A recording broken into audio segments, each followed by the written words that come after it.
In this tutorial, I'll show you how to create this image by using Blender and Stable Diffusion XL. I'll use a basic primitive mesh to create a simple prototype scene for the Stable Diffusion.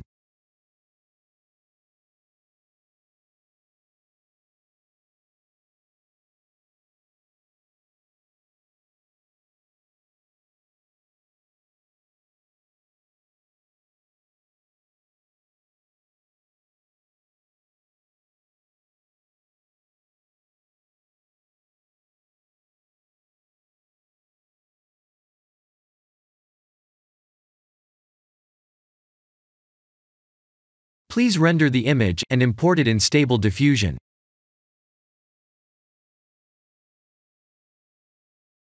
I'll share the full prompts in the description below. Please set the preprocessor to none, and select the correct depth model.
Now that the AI knows what we need, let's send this result to image to further enhance the details.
This is the end of the tutorial. Thank you for watching.